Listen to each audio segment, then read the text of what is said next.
The Everything Sequel podcast is brought to you by Tuity Fitness and the Vegas Beer Guys.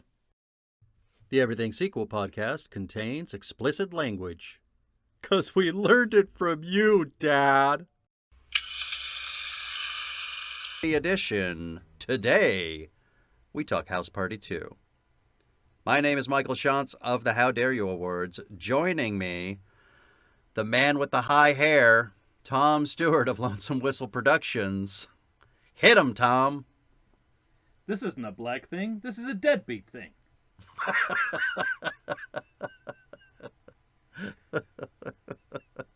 I like the sort of foreshadowing.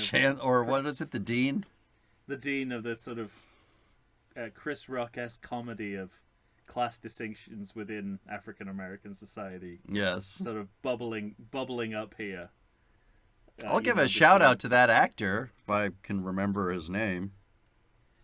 Yeah, the befuddled dean. William Schallert, I think is man. He really sold all his little comedy bits. He did, absolutely. Yeah. Some nice performances in this movie and the next movie, I think. But we'll talk about that. We'll get there. Easy, buddy. We'll get there. All right? Quit chomping at the bit. We're talking House Party 2 right now. In these first two movies, I don't think there's any shortage of scene-stealing performances. There really are. There's a ton. From a variety of actors. Yeah. So, well, ladies and gentlemen, we're talking House Party 2, a 1991 film, released, by the way, I noticed, on my birthday in 1991. We've just covered the 1990 single sequel. I know. So we've advanced exactly 1 year. 1 year. That's how far we've crawled from the well of 1990. That's how we celebrate finishing the 1990 single sequel debacle. All right. Hadn't even occurred to me. Me either. Not till I saw you laughing right there, and then I knew exactly why you were laughing. So, House Party 2, released on my birthday, Tom, in 1991, and directed by George and Doug Jackson and McHenry, respectively. Okay. I don't know. Jason's Lyric. Doug McHenry did Jason's Lyric. That's about it. Kingdom Come and Borrowed Moments, I think, for George Jackson. I don't know those movies. So they didn't continue to direct as a duo? No. Doesn't look like it to me.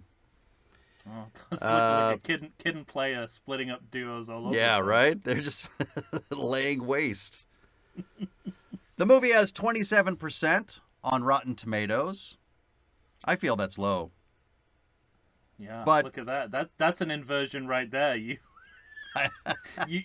being the one to make that comment this time. Yeah, right? I mean, for the record, I think that's low as well. Okay, good. But is it surprising to you either? It's usually my place to point that out. Let me ask you this. Is 27% surprising to you, though? Well, it's interesting because I think the critiques of this movie come from cross purposes. So I got a sense in what I read about the reception to this film that there's people who, just thought it was a dumb comedy and not worthy of attention, and then there's people who thought it was trying to be too worthy and dinged it because of that. That's interesting. Yeah, so I've heard both sides of that argument. It's like, it's just a stupid house party movie. And I've also heard, like, what is this stupid house party movie trying to be a real movie for? Yeah. So it's like, they're damned if they do and they're damned if they don't.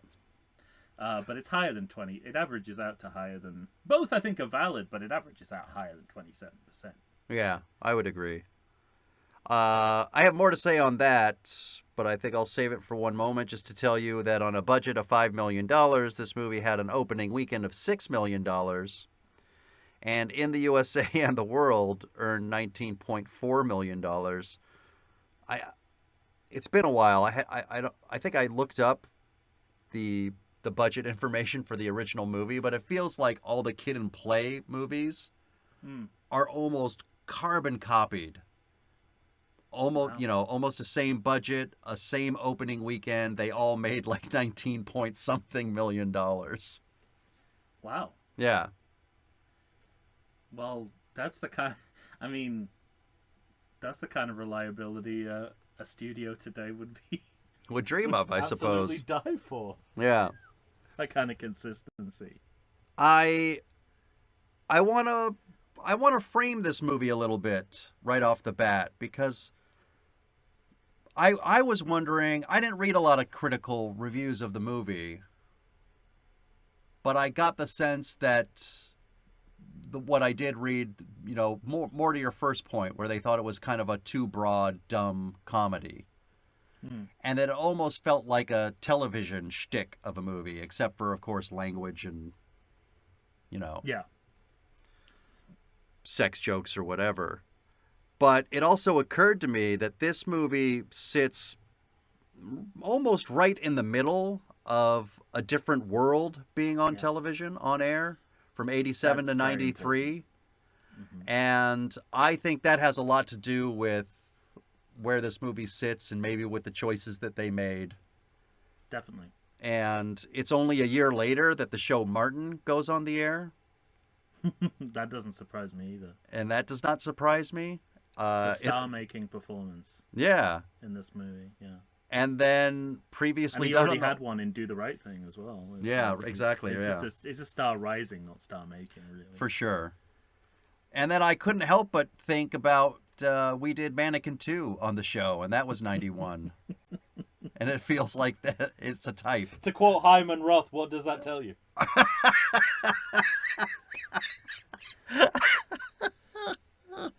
Aside the fact that embezzlement was involved somewhere. Right, yeah. So anyway, framing the movie like that, it's funny. It's just a lot of the choices they make all of a sudden come into clear view for me, why they did what they did. You're absolutely right. I think it's completely about the historical context in which it was made. I think that's brilliant what you said about this being in the middle of a different world. A network sitcom about the African American college experience that was a spin-off from the Cosby Show. Yeah. And I think overall this movie reaffirms some of Key and Peele's observations about African American centered movies of this period in any genre. You did promise you'd talk about them. I did, because they have a couple of sketches and like a stand-up segment where they talk about, black movies in any genre in this period are about college, right? Whether it fits or not. Yeah, and that's exactly what it doesn't seem to fit the kind of movie they made. So this is almost the best example I could think of that. And they have a great line in that routine where they said all of these films have a line where someone goes, "I'm gonna go to college." Yeah, right. And right. It's sort of like, yeah, that's what the movie's about. You don't need to say it out like it's a movie about college. Yes, of course. And there's a line in this later on in the movie which is dangerously close to I'm gonna go to college. So, I see all of that kind of playing into the decisions that they made, and I wonder if they regretted it, because if you look at like House Party 3, there's no mention of college, and no sense that kid finished college, or if he graduated. Right. Or that this exists in the fictional universe anymore. Part of what I do think is interesting is that only one of the characters is, I'm going to go to college. And that's good. That's good. I think that's smart. Yeah, it's good dramatic writing, because then the conflict becomes about different. Your two main characters, the tension between them. They graph what we presume happened in the first film, which I was hoping you were going to verify for me, that there was some kind of conflict around the house party, that Play was leading Kid into having a house party that he didn't want, and they transfer that tension onto Play trying to lead Kid astray from his college courses and attendance. Right. Well, one So one yeah. way I also knew this was a 1991 film was it opened with pink and blue neon credits. I have a lot to say about the opening to this movie. This opening really took me aback. Oh, all right. I mean, first of all, when the New Line Cinema ident comes up, it's like a box of chocolates. You never know what movie you're gonna get. Exactly right. No idea. It's just like if there is a logo that tells you nothing about the movie you're about to see, it's the New Line It's a Cinema new logo. line. Could be literally anything coming next. Hmm. And if I had to bet on a movie that It could would be a begin chocolate in with cough syrup in it, or doesn't sound that delicious. bad. I'm surprised Secretly how delicious. tantalizing that sounded to you. Well, then I was thinking, it was like, I could both harm and help my body at the same time. It's the dream. If I had to bet on a movie that began in silence, it wouldn't be this one. Right. And then open with a somber song. Mm-hmm. Because this movie begins with a dedication Yeah. to an actor who died, star of the original who died in between movies. Or I think he might have even died before the original, before House Party had even wrapped, maybe. That might be right. Yeah. Either way, if we're judging this movie as a party, and it's telling us to, it got off to a flat start. This party so far is bringing everyone down. And then, we're immediately into a nightmare. So it's like, tonally, it's a really strange way to begin a comedy like this. Well, It's yes. very melancholy, it's like Yeah. acknowledging that someone, it's like, acknowledging that someone died since the last movie. But let's also congratulate the film for doing that because, we give a lot of shit to movies, Poltergeist, other movies we've seen, in which off-screen deaths are not referred to, talked about, acknowledged Yeah. in any way, shape, or form, and sometimes in distasteful ways. And this movie, you get a dedication right up front to the actor, and then you show no disrespect to the character by making sure that his son is still connecting to what his father wanted, so much to the extent that it's giving him nightmares. And yeah, it's a little dark, but I also think it's a little sweet. And then you also add Whoopi Goldberg into the mix, and it's like this, up down of wink wink and sad sad. I think it's kind of funny. And then it goes into the imbas of imbasses. Mm-hmm. A photograph Yes. of a character from the original movie who will not be in this movie, who is dead, And that talking. then turns into recap footage from the original movie. Yeah, exactly. We have a winner. In the That's imbas stakes, Fucking bingo. this is the Cup Winners' Cup. Yeah, for sure. And yeah, and I think that setting out with. I think certainly I don't know if it works necessarily tonally, but it's a bold choice to begin the movie by and the plot revolving around the death of a legacy actor, a character from the movie. They're sort of making lemonade from lemons. They're turning Right. what could possibly be a reason not to make this film to their advantage. I agree. And then it's funny because, later in the film, I think you kind of alluded to this earlier, or, kind of talking about the tension between the characters, which comes into play later in this movie. Kid and play. Yeah. But aside from that, you don't have a lot of direct references. I'm assuming, because I haven't seen the movie, but, up top, you get one of the very few references to the first movie in which they go to church and they're sort of outcasts at church, like those bad boys that threw that house party, That's true. Yeah. That's interesting. I like. Yeah, that's their kind of consequence, right? Right. Of Yeah. what they They did. gotta go and take their medicine, I guess. And then it's a tiny thing in these opening scenes, but I would have refilmed the scene where they're standing outside by the car, so it didn't look like an aerial was coming out of Kid's shoulder. That's just me. These days, you just Photoshop that out. Yeah, right. Digitally scrub it away. Back then, you got to make a choice. You have to move the shots. Stick Let's or move the shots so reshoot. you can't see an aerial coming out of his shoulder. And and this is speaking of the church scene. It's a point in the film, and there are many points in this film like this, where the film wins you over with its sincerity. Like, it feels like in this church scene, there's a lot of low-hanging comedy fruit, and it doesn't take it. Right. It's like an actual scene. Mm-hmm. And as you said, and you expect a bit to happen, but it's literally the preacher at the front kind of shaming these two and just sticking with that. And there's a lot of moments where I feel like they could have gone for the obvious and easy joke, and they don't, and the scene resonates in a way that it wouldn't have done if they'd have made the other choice. Right. So this is the first of those, I think, for me.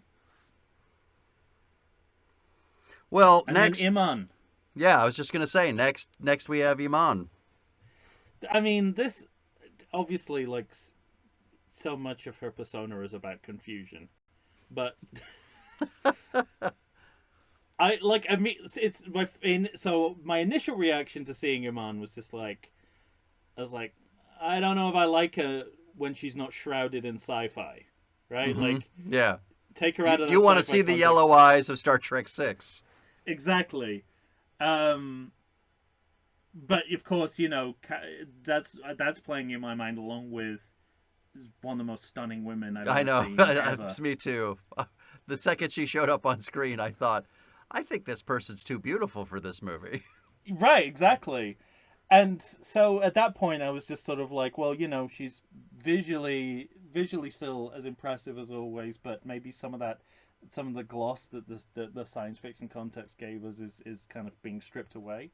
But then they kind of play that into the film well enough, where she's fronting at this point. Yeah, right. So I'm sort of like, as the film goes on, I'm like, it's like she doing a really good job at being unconvincing, like shady.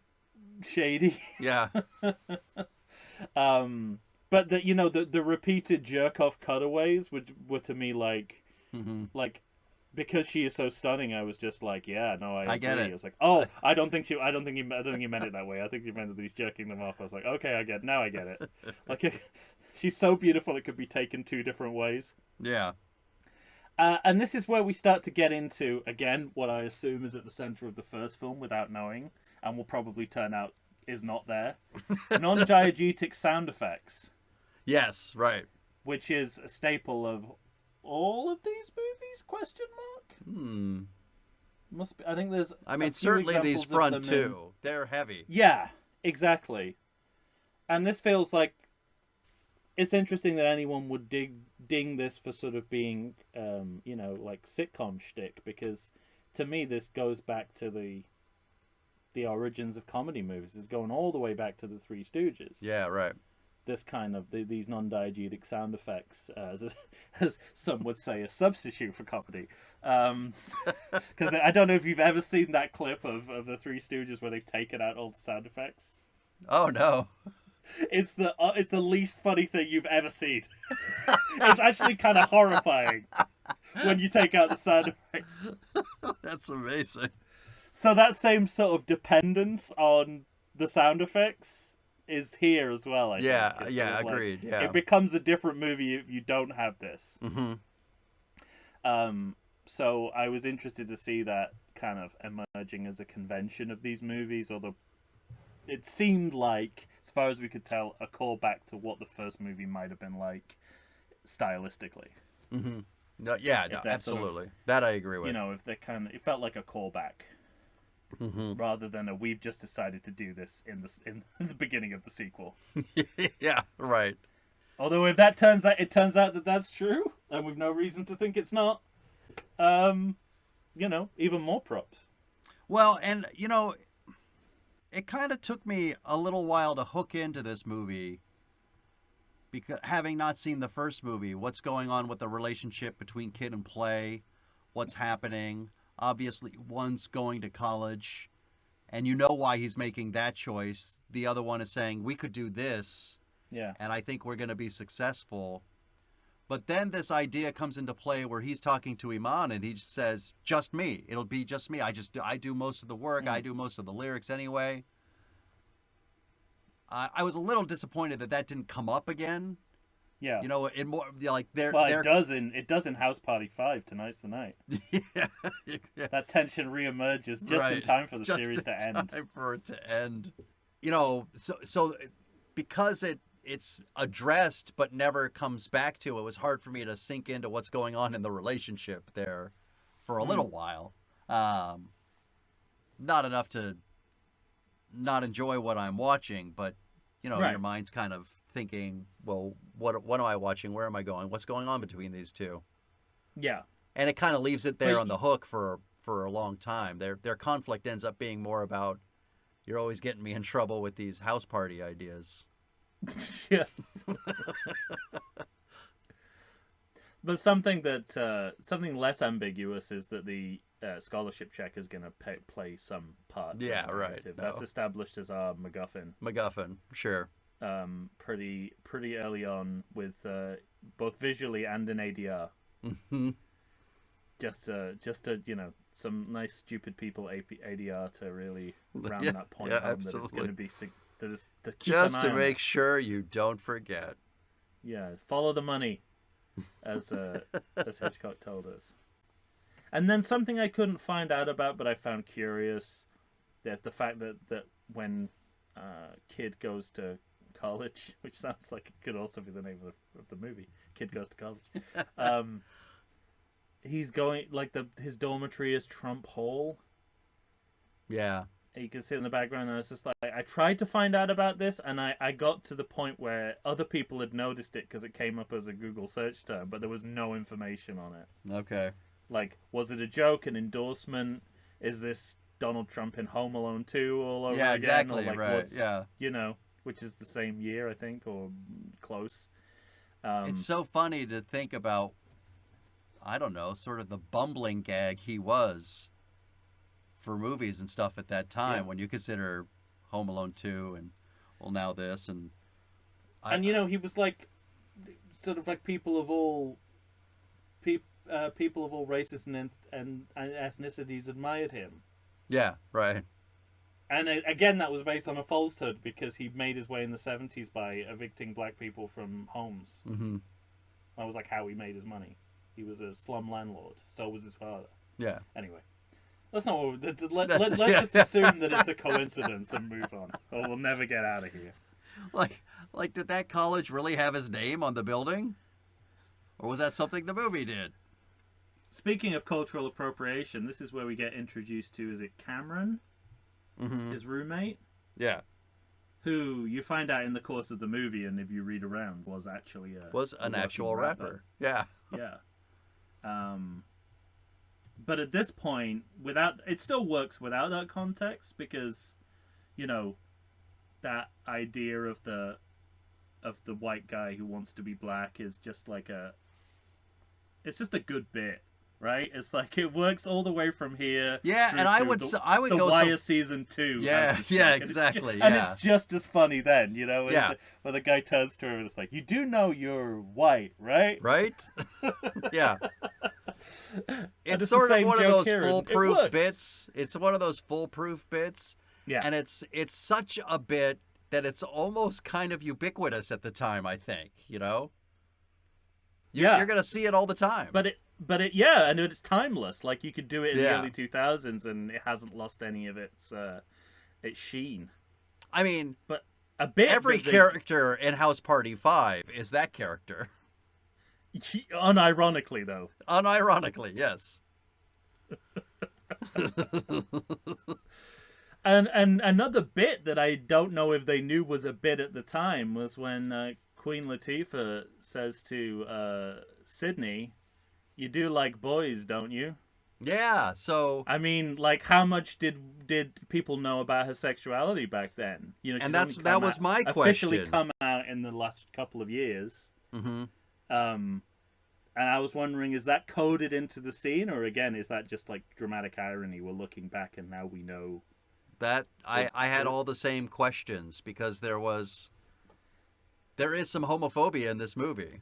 But Mhm. that's when I got really curious about it, when Queen Latifah started talking about those things and bringing those up. And, there's no information. I couldn't find anything on it, but If they knew she was, or if they knew or strongly suspected she was a lesbian, then it's better that she's right. saying that line because there's some irony behind it. But Yeah. if they don't, it's kind of It's kind of kind of sad sucks for her. because Yeah, exactly. they've made like a gay woman make an anti-gay joke in a movie. Exactly. And this is where we start to get to. This is, I think, we're round about where Martin Lawrence's character is introduced. Yeah, I wrote down that there's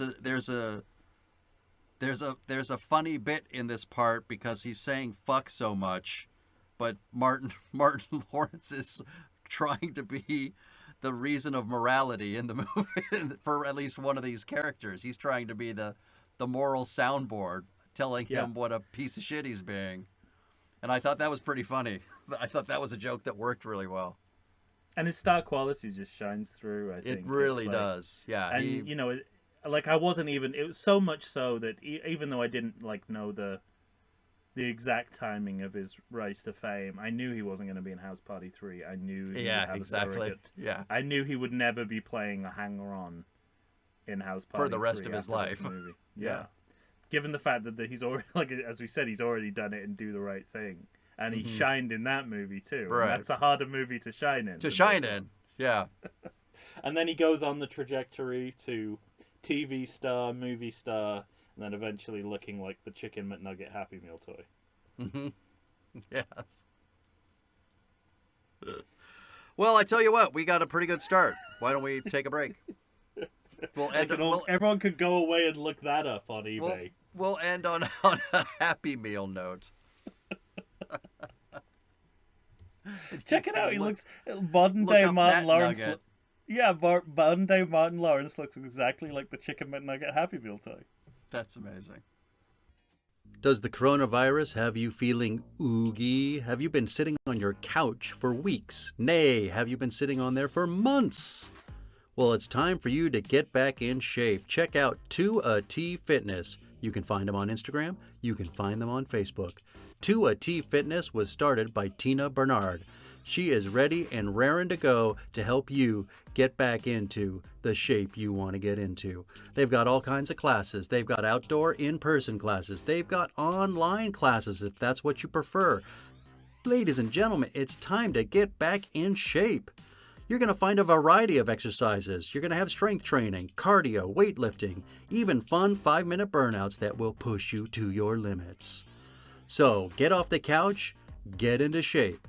Go ahead and check out 2AT Fitness. Tina Bernard has got you for all your needs. I know her personally. She's fantastic. You're not going to meet a better person to help you become the new you. Check it out. Tom and I are back to discuss Oscar winner House Party 2. Just kidding.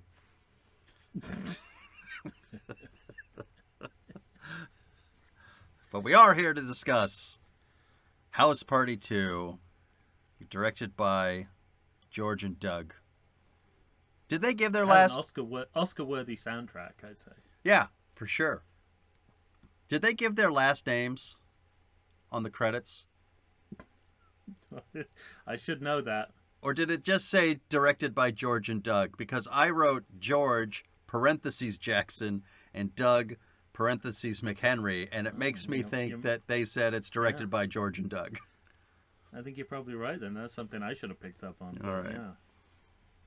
Well, Kid and Play, George and Doug. Makes sense. It's a better rhythm to it. Yeah, I realized that both their names are Christopher.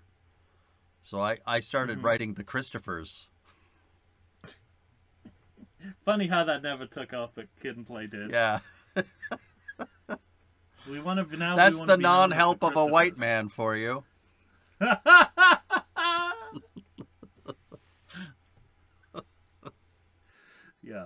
It all went wrong the day they wanted to be known as the Chrysifers. We're changing our name. Oh, good. All right. Well, when last we met, or when last we left, we were discussing. What were we discussing? You were talking about Happy Meals, but narratively, Yeah, we ended on a non sequitur, but narratively, we were talking about the check, and of course, college. Play had to use the check to cover for Amon, and the next thing you know, this is one of those weird moments in the film where a kid goes to register for classes, but he can't because he doesn't have any money, but then he's sitting in classes.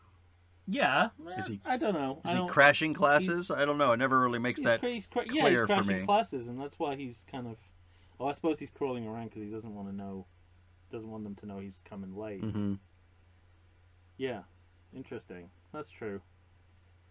But it's confusing as well. Like, you first Play drops it in a donation box, but finds it again, and then willingly gives it up to Iman. Yeah, right.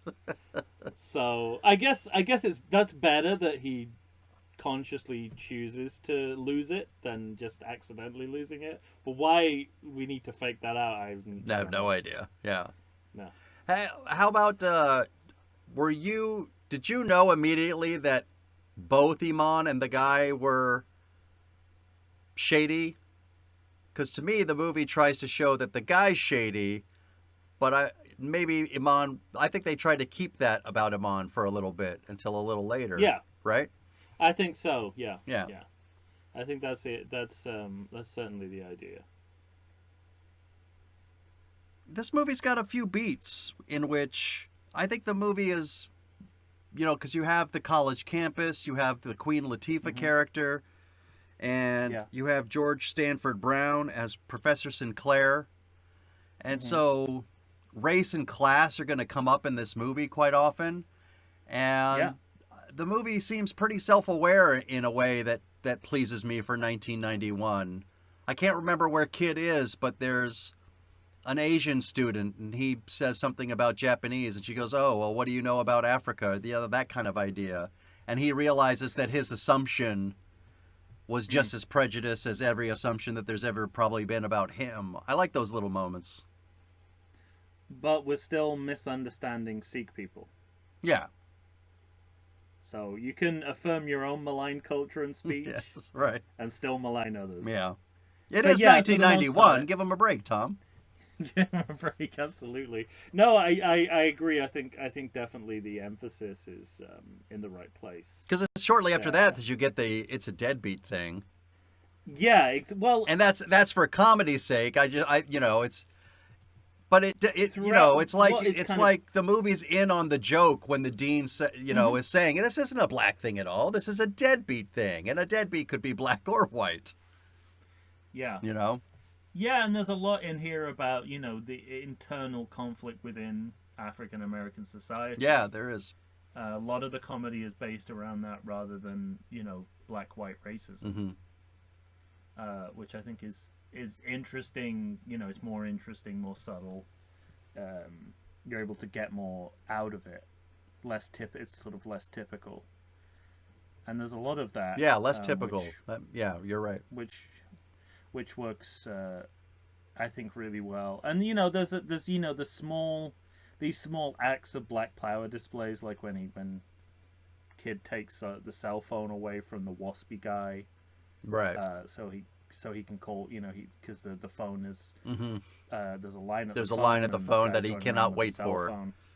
Yeah, and it's interesting. It's interesting to me that you mentioned the Professor Sinclair, and we're treated to some of a lecture which is about Malcolm X's legacy. Yeah, I was interested to hear what he like. I mean, first of all, to put a historical subject like Malcolm X in the movie in and itself is an interesting choice.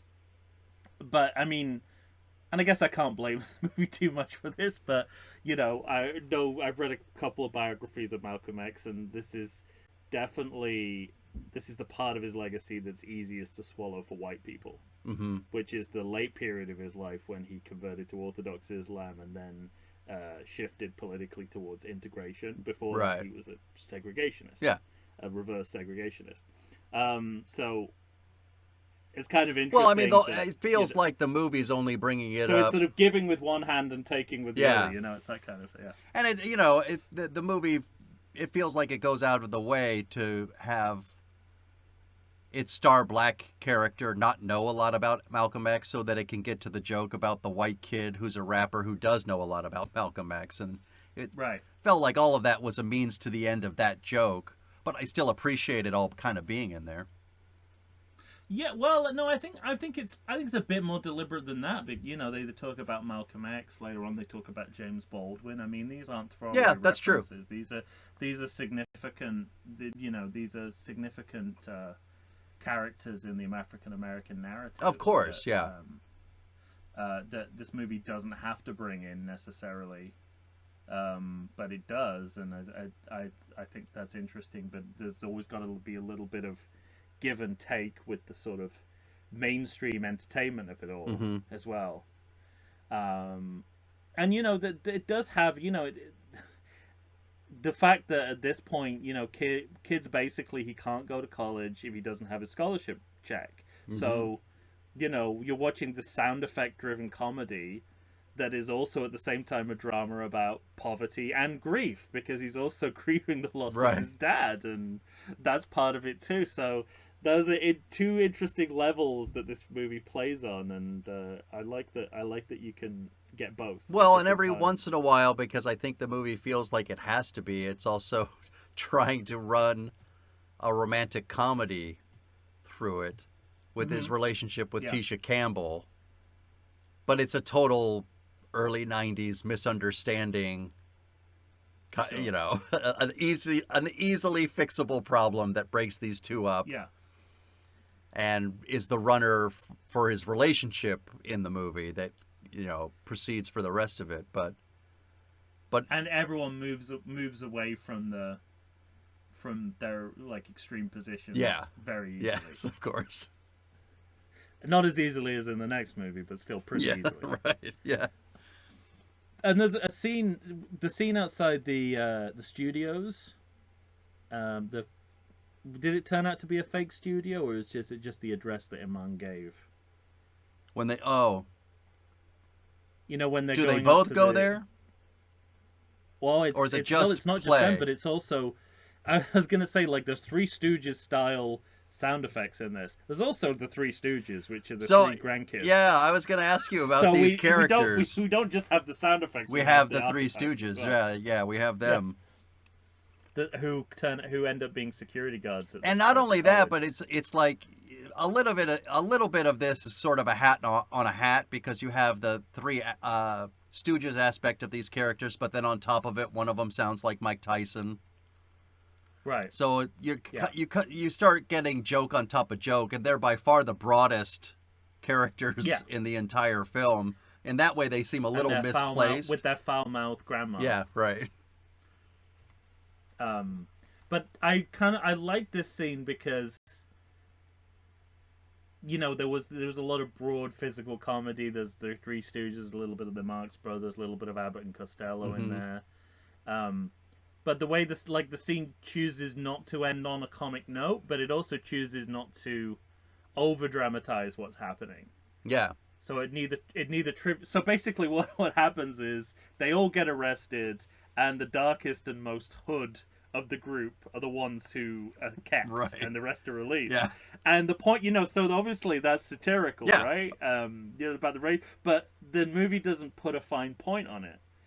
And so you end up the scene. No, but I think they have there's commentary, isn't there? Isn't there a why are you letting them go? That's what I mean, though. But it's commentary, but they're not they're not hitting you over the head with it. No, yeah. It's just how the scene ends. Right. Yeah. And I really like that. Neither did they decide to make it broad or make it like the beginning of Spike Lee's Malcolm X, or it's like or it's like it's just sort of like it feels like what everyday life is like for the people on screen, Mm-hmm. which is a really Yeah, interesting thing to get in the middle of a of a comedy like comedy this. that like this for sure. And again, it sort of feels like in not making a choice, they made a really good choice. Yeah. They just deadpan it basically, Mm-hmm. and I really You're right. There are I really moments where this appreciate it. movie shows restraint that you would think it would not show restraint with. Yeah. Um. And you know, there are also stuff that's more like the language of screen comedy we know, like the ironic hard cuts, Mm-hmm. which kind of dominate all sitcoms now. Yeah. You know, kind of popularized by Family Guy and as part of the editing language of sitcom now. Sure.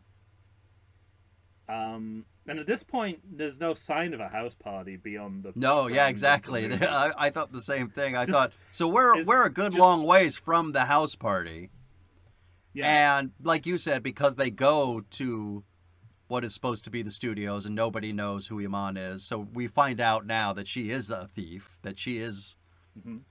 in on it, Mm-hmm. and aren't we starting to get into the land of montage as well?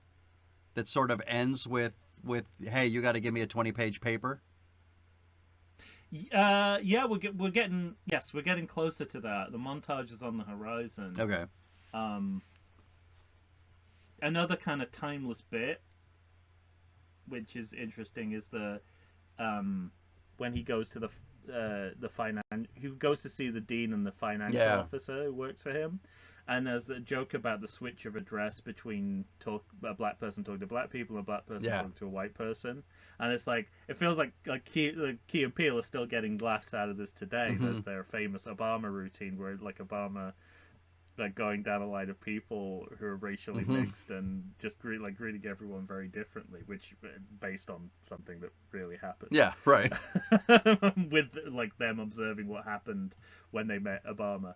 And I also like there's not much in this movie that recalls my college experience, which I've had from both sides. Like I've been at college and I've taught at a college, but definitely this idea that Kid is one of those students who can bullshit his professor successfully, Mm-hmm. and yet the professor is still suspicious that he's being bullshitted. Sure.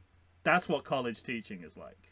Right. Yeah. Yeah. Like, you're aware you're being played, but you want to see how far you're being played, and whether Well- you're being played by someone who's also capable of being a good student. Well, or whether teaching. you're being played by someone who's just a complete bullshitter who will go nowhere.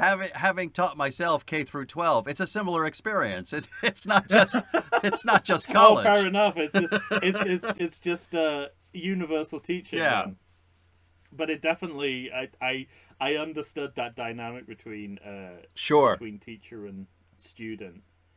And this is about before we get to the montage, we got to talk Tony Burton. I was just gonna say. So my note before montage is Tony Burton, and what a treat it was to see him yet again. Yet again, and once again, getting more laughs, playing the role Mm-hmm. straight down the middle. Yep. Exactly right. A ridiculous character played completely straight, and it's funnier because of it. Yep. And the visual humor only works because he's playing it so straight because of that ridiculous hairnet. It's great. And when he goes into Kid's face and says, "You saying I look stupid," with the hairnet on, and you only have to you only have to see the blooper reel to know Yeah. Yeah. that's that is you've got to play that entirely. You have to straight play or well, something falls and the apart. blooper reel is more him when he puts the hairnet on Kid, Yeah. and he's keeping it so straight. Yeah. And that's Absolutely. what makes it work. It was one of the few times where I saw a gag reel where I thought, I'm kind of happy to see that one. That did make me laugh, Yeah. because it makes you realize, how good Tony Burton is, in this Oh, yeah. small part. we've talked to... He's gonna play it straight, but he's gonna be hilarious, and it's so funny when you talk. All the platitudes you ever hear when you're an actor about there are no small parts, only small actors, this and that. And Yeah. to take a part like this and to turn it into what he does, it's pure gold to me. I love Well, a working yeah, I mean, actor that's just working his ass off. well, that's just that's just character acting. That's what it is, and it's playing the character the same, regardless of the context you're in, and the humor finds you. You don't find the humor. Yeah. And he does that. So well here, and it's interesting because again they could have made it broader because of course he's already done the Rocky movies. He's Sure. partly playing this role because he's Apollo Creed's trainer. Yeah. And what that means to the target audience for this movie, but they don't overplay that hand ever. Right. Like they don't turn it into a training montage, which I mean, gotta admire their restraint there. I mean, that's that is the ultimate low hanging fruit. I think, For sure. In comedy terms, and they don't. You get the sense of it, right? No, Just yeah, turns right, into a right, montage. exactly. You understand the reference, but you're not being hit over the head with it. No. But then and that montage is interesting because it's like we get to the buckle down learning. montage. It's pro learning, but it's also pro Humping. freeze frame on asses. Yeah. So mixed messages. For sure. But All mixed you're seeing messages is what each character values. But it's mixed message. It's those mixed messages are the fulcrum of this movie. It's Yeah, the for tightrope sure. it's walking Mm-hmm. the whole time. And for the most part, I think it walks that tightrope pretty well. I mean, I agree with you there. And by the time we get to the end of this montage, we're about 49, 50 minutes into the movie, and we're finally going to hear about a house party for the first time. Yeah. Yeah. And then I realized that once Play comes up with the idea of a house party to help pay for kids' college tuition, and that they want it to be a pajama jammy jam, all of a sudden I realized this movie has so much restraint. I can't believe it's not House Party 2, Pajama Jammy Jam. I can't believe there's not a subtitle for this movie. It's pretty impressive.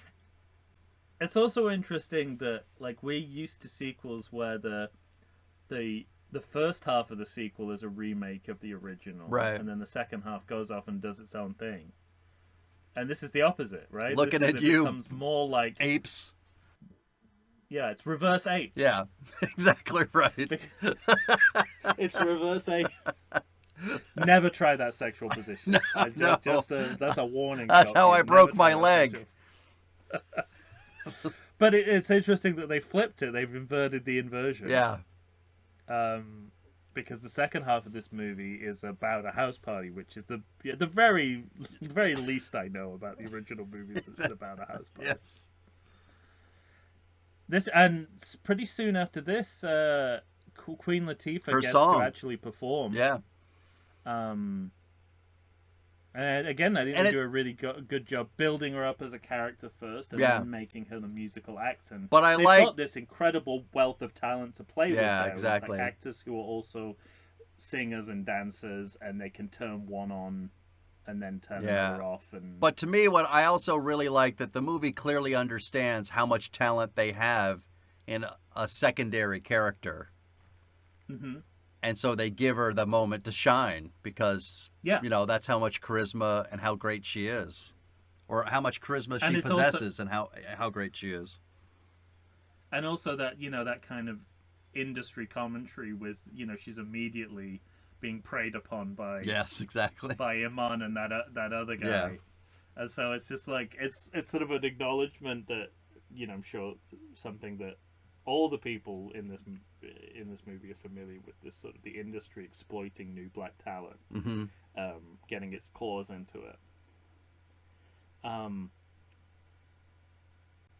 yeah, the finance officer is a really I think is a really interesting character because it's, he represents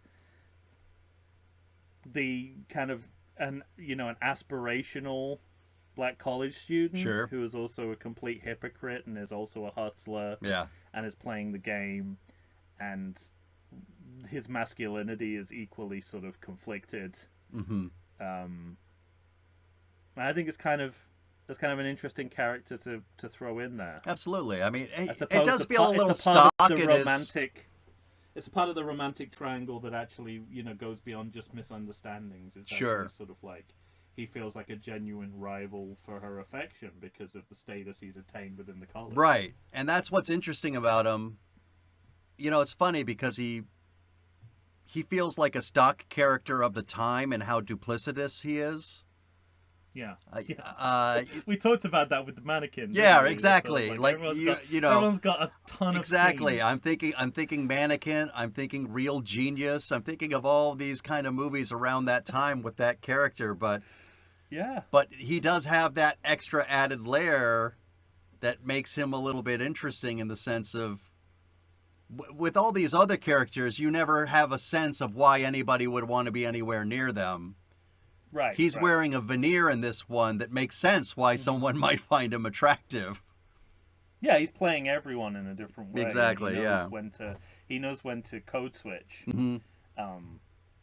And that must be something that resonates with African Americans who live in different stratas of society, and right. They have to change who they are and how they address different people that they're dealing with. Yeah. So this is also the moment. This was a moment I really started to really like this movie because, Kid is put into a position where he has to make a decision, and he gets demoted in the kitchen by Tony Burton. Mm-hmm. And then he is kind of forced, a lot of times these decisions that a character has to make, it feels half-baked. And I really felt it in this one, where he has to make a decision that kind of complicates his character. Yeah. In a way that makes sense. And he's got to do something wrong that he knows would hurt somebody he respects. And I buy all of it. And the way that was written and the way it was played in the movie is when I really started to like this movie. I like that turn. Yeah. I agree. I agree with all of that. There's some wonky storytelling in this section. The character stuff works, but I would like there to be a reason why Kid gets an extra week to pay his. Yeah, absolutely. Pay his way. It just feels like it's missing some narrative information, and it certainly doesn't feel like that dean would have afforded him that opportunity. Except that the dean does exactly the same thing at the end, so I guess we're led to believe that that's the true. guy's just demented and doesn't know what he's saying that's true. at any given moment. But again, we need those gaps filling in as well. And in addition to that, something that I'm surprised this movie does so well is tie together multiple storylines. Right. That was something I was surprised with. Like, they establish about 3 or 4 different storylines. Sure. And then are able to find ways to make them dovetail as the movie goes on. Yeah. Which, I guess through the vehicle of the house party, but still, that's what the movie's called. Yeah, that's what everyone, this movie does have a house party in it. It does, yeah. And also, in addition to what you're saying about Kid, Sydney's having an identity crisis as well, and this is where I felt the different world of it all. I felt like me too. What she's going through felt like from what I can. It's been a long time since I've seen it. I did used to watch it. I remember storylines just like this. Mm-hmm. Absolutely. With regards to it was Lisa Bonet. Lisa Bonet, yeah. Yeah, playing. What was the name of her character? Can you remember? Ooh. No. Rudy, Vanessa. Wow. Why can I remember Theo? Why can I remember all the kids except Lisa Bonet? Raven Simone. And, I don't remember what she was called. I just knew it was Raven Simone. Yeah. And their rapist father. That's what the show's been renamed now. Vanessa, Rudy, Raven Simone, and their rapist father. Rapist father. That's what it's called in some Chinese, in some Asian territories. That's the translated title. Oh shit! I don't know how to say his name, but I guess he's a big deal. Ralph Tresvant. Who's he? So, like, again, the blind leading the blind. I looked him up. He's a semi-famous rapper, or a very famous rapper at the time. This is getting into the house party. In the house party when they start. Yeah. Actually, we see some numbers. We see some actual house party. And then someone does something which presumably this is such terrible commentary. Someone does something which presumably happened in the first film and then comments on it. Yes. By looking into the camera and comments. So I'm assuming whatever, like they blocked a toilet in the first film. So that's what I said. I said, where's my note? I said, toilet callback? ? Yeah. If an archaeologist ever found those notes, what would they make of them? And this is the line I said, which is dangerously close to I'm going to go to college, which is I can't believe I'm going to be able to stay in school. Yeah, right. Which I thought was could have been written by Key and Peele. For sure. And I also like again that sort of versatility of the people in the movie. Sydney. You know, he's been, again, like Queen Latifah, she's been established as a well-rounded character, but now she gets to show off her dancing chops. Yeah, right. And this is, as soon as the movie started, I was like, they gotta show it, because, you know, she's incredible. Absolutely, mover. yeah. And she's in Little Shop of Horrors as well, isn't she? She is. She's one of the back, yeah. And I was like, this movie knows when to sort of switch gears and, use the other talents of the cast. Right. And I thought it was really... Well, I also like really the good. moment... There's a moment between her and Queen Latifah where she finds out there's a fundamental misunderstanding of what Queen Latifah was saying to her. You know, she kind of thought, well, I want you to be like me, and you know, I think it's a fairly well done college... Yeah, it's a plot strand from a different... Absolutely, and it's different strokes. A different world episode. Definitely not a different. I hope not. Episode. No child rapists here. Yeah, but there's that thing where God damn only adult rapists.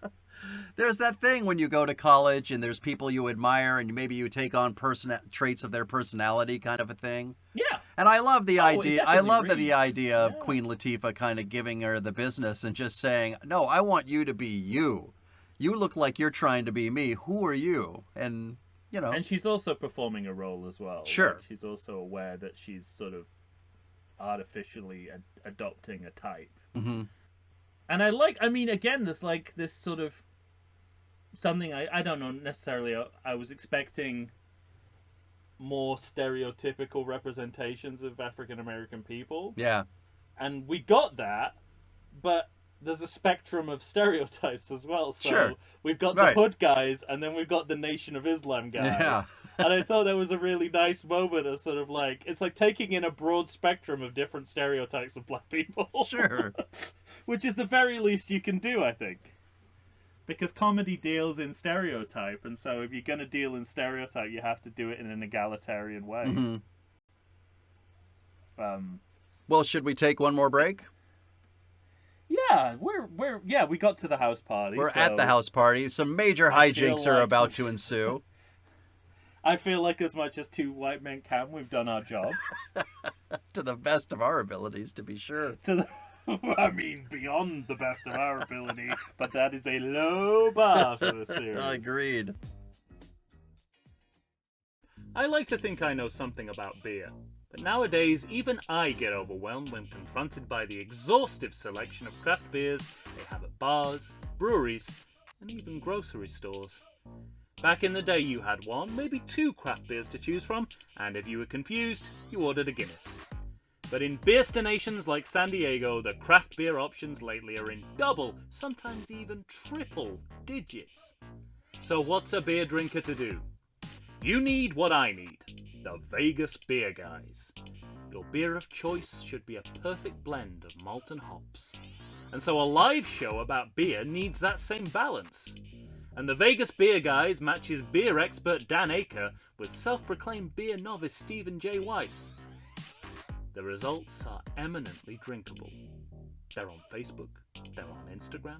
They'll try new beers. They'll tell you about beer. Think of them as your beer Sherpas guiding you up a foamy-headed mountain to reach the peak of your pint. God, I need a beer.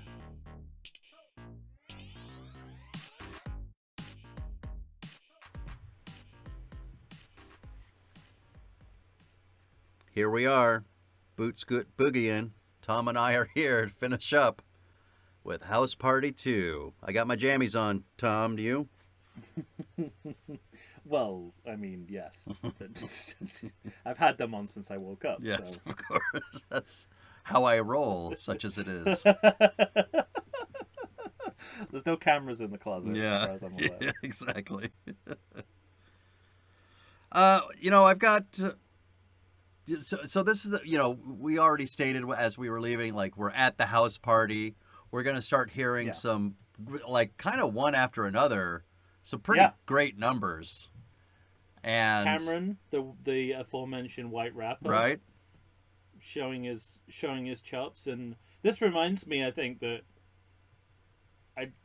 the white community have always had a way more of a problem with white rappers than the black community ever has. I feel like white inclusivity in black rap music is incredibly accepting. Mm-hmm. Like, you look at Eminem, was produced by some of the greatest rap acts of all time. Yeah. You just saw potential in him, and there's a similar situation here. Like, it's like a invented racist tension. Right. You ask Chuck D, he'll tell you that what he was doing was shaped by the Beastie Boys, right? Yeah. It's like, it's an interplay. Anyway, it's just a thing I have, and this reminds me that, like, and even, to my eyes, I'm just like, it's like, this feels like it shouldn't fit. And then I have to remind myself that that's a problem that I have. It's not a problem that the people making rap music have. They really don't care if you've got talent. They really don't care. They don't care. I also noticed because they want to make money off you. Yeah. I also noticed that I started thinking to myself, in terms of Jamal, I thought I might like him better as an actor than I do as a rapper. That's great, yeah. And this is where, but I also so I was just gonna say, I also noted that, like, finally Kid and Play get to play, and when they brought their song up, I was almost dancing in my seat. I was loving it so much. Yeah, no, I think they bring it. Yeah. Again, I like these moments here, and I think it's more of a showstopper in the next movie, but that's more about the people doing it. Yeah. But yeah, here it's great. I also like how all the storylines kind of collapse in on each other and literally in a heap. Yes, they do. They literally do. Yeah. So this is the vehicle for the convergence of all the. I also, because the culminating in a chase down a hall. Yes, which exactly. Is your classic slapstick.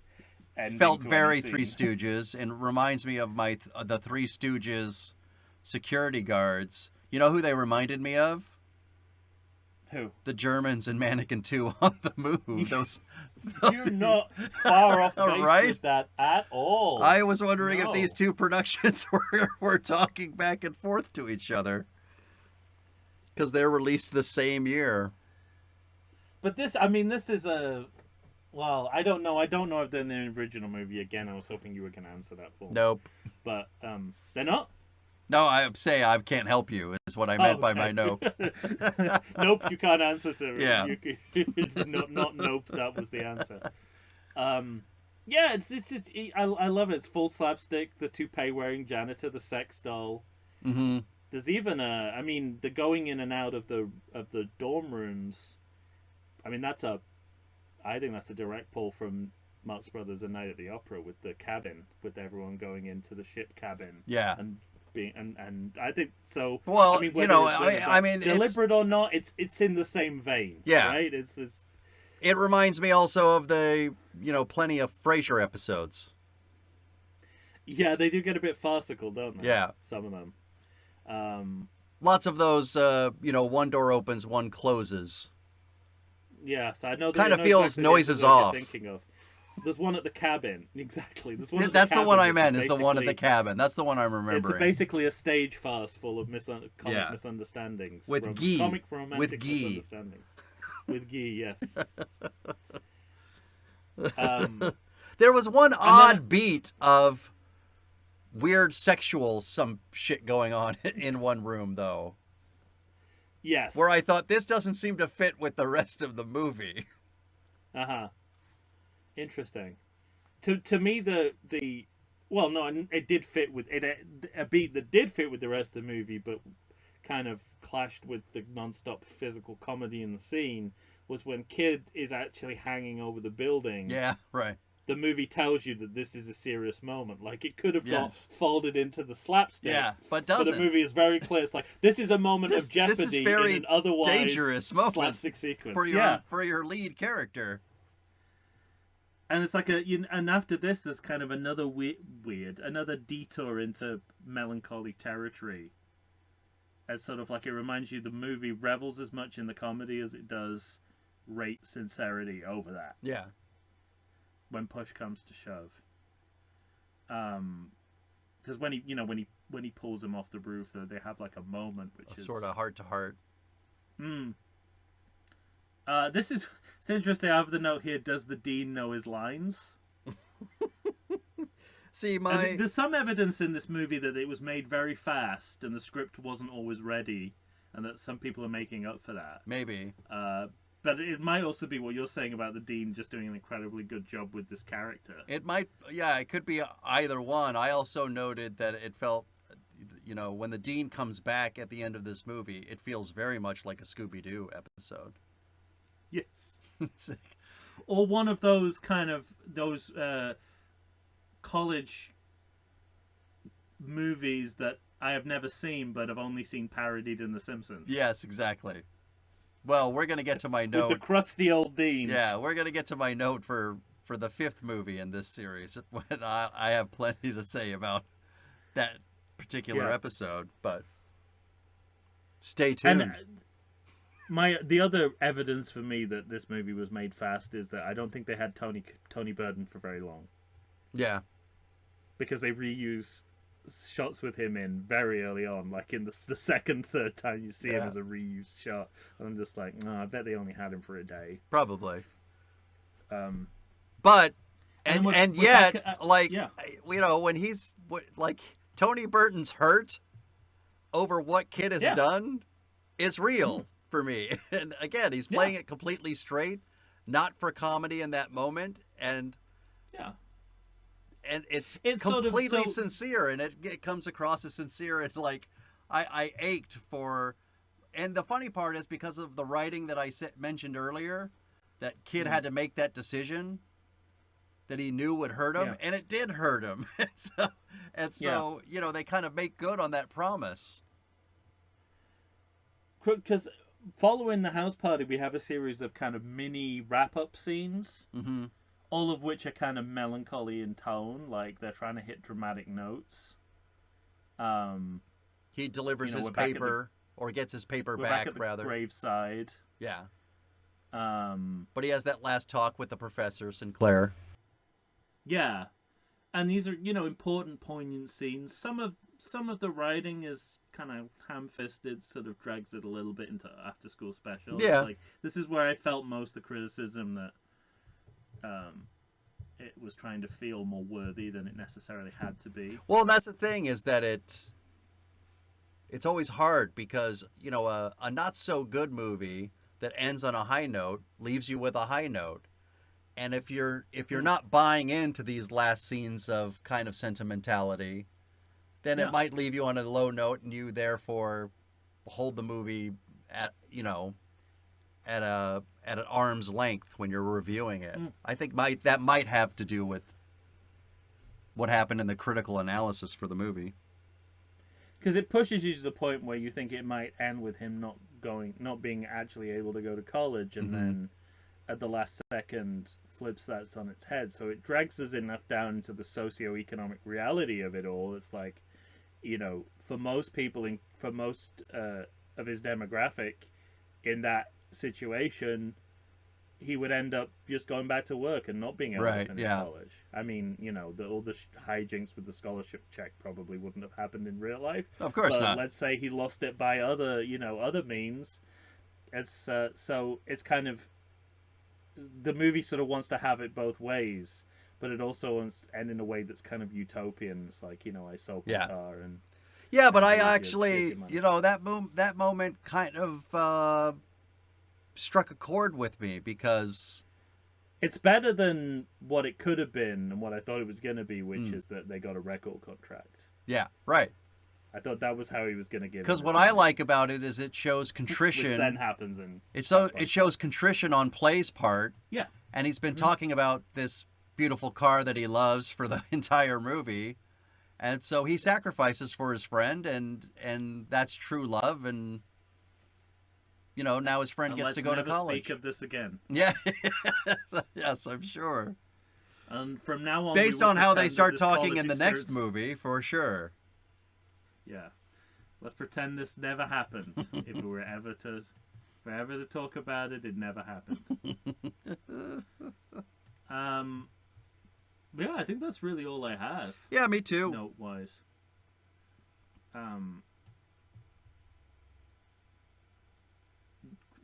Can I go into a credit check? Yeah, I was I'm taking one last look at notes. I guess all I want to say in conclusion is this movie surprised me, and it was a pleasant surprise. So Yeah. more than anything, I think it's why it brought me to the top of my was at the top of my list. And I think you're dead on when you say like it's a collision of historical factors that create this particular movie at this particular moment.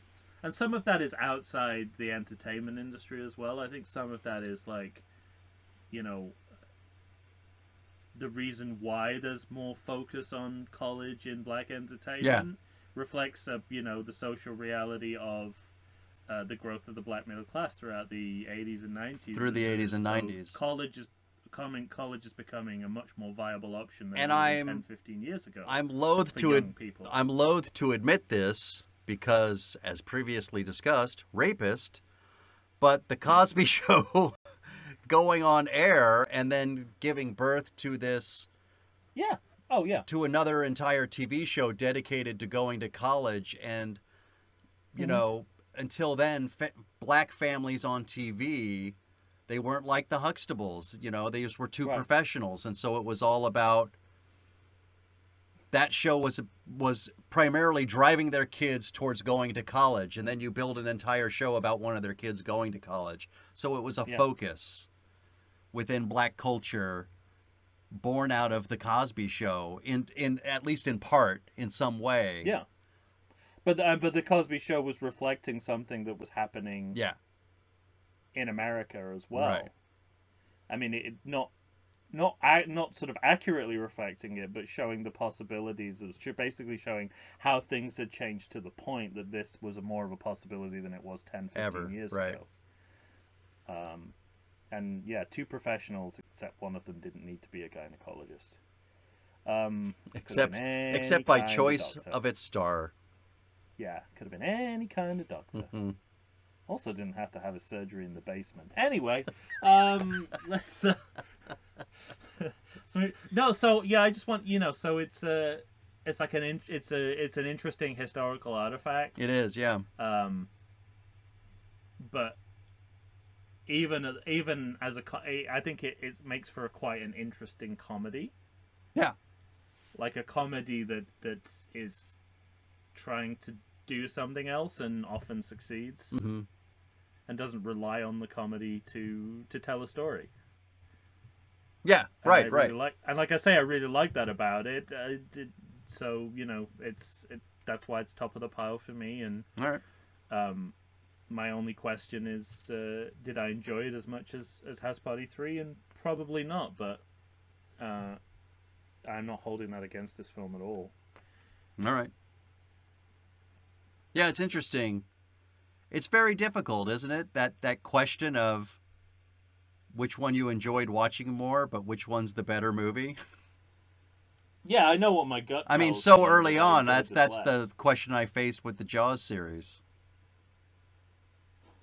I kept saying Jaws 2 is a Really? technically better made film, but I think I prefer Oh, watching enjoy Jaws, Jaws 3 better, 3D, yeah. you know? But I gave Jaws Yeah, 2 the credit. I don't know if I would do the same today, though. helps that it's a 3D movie, I think. It feels like more of a novelty. Yeah. Certainly You was at can that time. You can invest less in it. Yeah. And definitely you can invest less in House Party 3 than House Party 2, I think, emotionally. Yeah. For me. And me. Okay. Well, Take it apart from easy. the emotion of laughter. All right, credit check us. Yeah, well, I mean, it ends with a James Baldwin quote, and we mentioned this before, and, you know, he talks about the reverse nightmare. And it, you know, so it reminded me that there's a somewhat fantastical ending to this film, but it's based on something genuine, like something real and in the world, and that speaks for the whole film, I think. Like it's comic fantasy grounded in social reality. Right. And then, you know, we get a compilation of deleted scenes, Yes. but kind of footage cut from the scenes and edited together as a reel for the end credits, which I thought was a good use of that material. Okay. You know, like, it's not scenes that we didn't have in the movie, it's just they went on a bit longer, we cut them, Yeah. here's what's left. I thought that was a nice go-between. Made of, like, mostly alternate takes, which basically makes it a recap montage as well as a blooper. That's what I reel. So wrote. it's like Yeah. It's a double imbass. Yes. It begins and ends with a double imbass. I mean, no imbass is going to beat the one at the beginning of this movie. No. They're coming up strong from behind as well. The seeing Tony imbass game of this movie is strong. That's strong. Seeing Tony Burton start to crack up is a reason to do this sequence all by itself. Yes, exactly. That's how I and felt. it tells you exactly the kind of discipline that he had that made that part work. Right. Drivers for this movie include Woody Wood and Spit Sticks. You made that up. So apparently they were letting Looney Tune characters drive around the cast. Yeah, I think they were related to Sylvester the Cat. Clearly, this movie was filmed in Toontown. So they kind of cannibalized an alternate take of a scene from the film as a Ferris Bueller style audience address post-credits sequence, which I thought was thrifty. Thrifty repurposing of material that you've already filmed. It reminded me of what of kind of like how the commodification of African American culture is like at a turning point here, because you've got all these heavyweight black music writers, activists, and musicians quoted, used, acknowledged, thanked, but also Adidas and Ford. Yeah, that's right. At the same time. And you know, we get a final non-diegetic sound effect of a record scratch cut to Whoopi Goldberg's post-credits moment. Right. The record scratch is interesting. It's sort of like, you know, it's commonplace now in the comic language of editing. Was it then? Or was it seen more as a house party thing then? How much was it just sort of like the DJ, you know, DJ vinyl? Yeah. And because it's just in all comedy now. I feel like it was pretty prevalent back then too. Okay. And yeah, just to sort of, you know, putting Whoopi at the end, beginning and the end of the movie is sort of it's like, bookended. It's bookended. It's in Whoopi a way bookended. that makes total sense. You know, she's the biggest, even with everyone else in the movie, she's the biggest star in the movie. Yeah, and right. even now, I think she still counts as the biggest star in the movie. So, that's a really good sort of split cameo that they do. They Charlton Hestoned her. You're right. To Charlton Heston her cameo. That's good. That's all I have. I'm trying to decide. You're still right. I mean, obviously she's still the biggest movie star, but Queen Latifah, her overall star, Nah. She doesn't have the film. She doesn't have enough film have a Ghost or a credit. Yeah. or a Color Purple or anything like that. Is she in Color Purple? Is Whoopi in Color Purple? Yeah.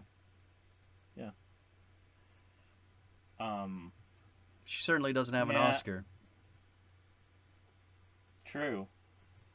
I mean, there was a time, certainly at this time, she's the biggest. Oh, yeah, for biggest sure. star in the film, and I don't think she's surpassed by. And no one in the movie went on to No. do Martin Lawrence, maybe, but Even that it's is more of a rise and fall. Yeah. Well, Whoopi's always kind of stayed consistently popular. Right. You But know, she's not going back and playing. You know, I Diamond. guess it's the same. You know, it's similar in the sense of Martin Lawrence in terms of, you know, she had this career in which she obviously could open a movie and everybody would go see it, and we loved Whoopi Goldberg, but she's sort of petered out since then. It's not like a sustained thing. She's always in our public conscious eye because she's on The View. But usually that's just to spout some racist theory of hers, and that doesn't hold up very well. So, Well, you know, I guess it all depends on whether she will say enough about the Holocaust to get to make Sister Act 3. yes, exactly. We have unfinished business. Possibly. Someone should explain. What year is that? That's not 1990, is it? Oh. That's 93, right? 93. Yeah. Okay, good. Yeah. I almost I shit was my worried there for a pants. second. I almost shit my pants. I was saying someone should just explain the dilemma to her like we just did. Right. Say, if you don't say anything else about the Holocaust, you'll probably get to make Sister Act 3. It's that simple. She'd be like, if you put it like that, why on earth would I bring it up?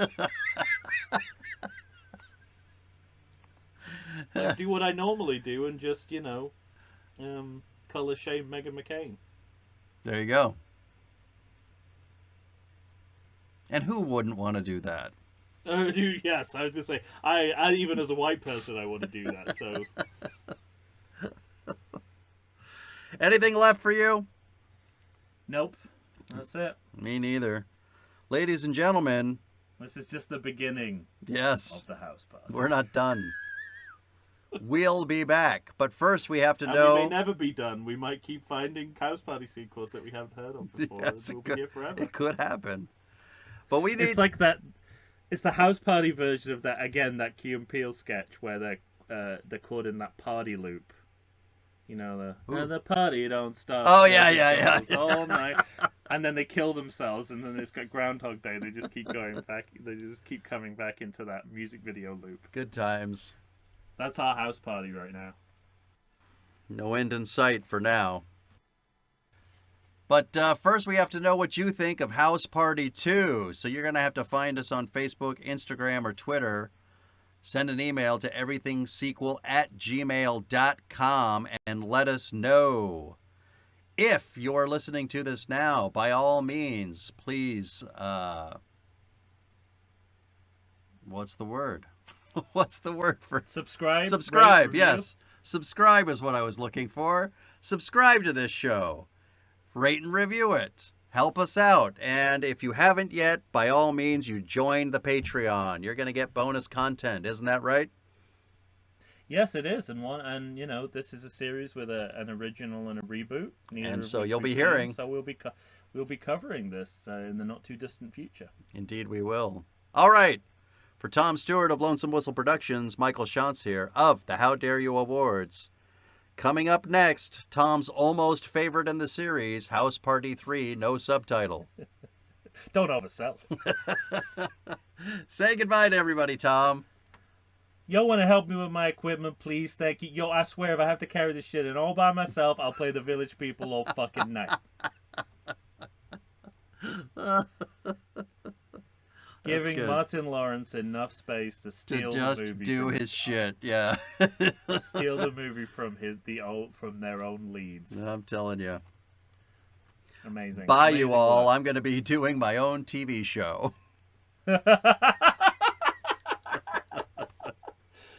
The thing is, it's like he's so good at playing a hanger-on. You Yeah, want to keep exactly him in right. that role forever. Yeah. But you know you can't because he's too good to just play that To role. play in the hanger on.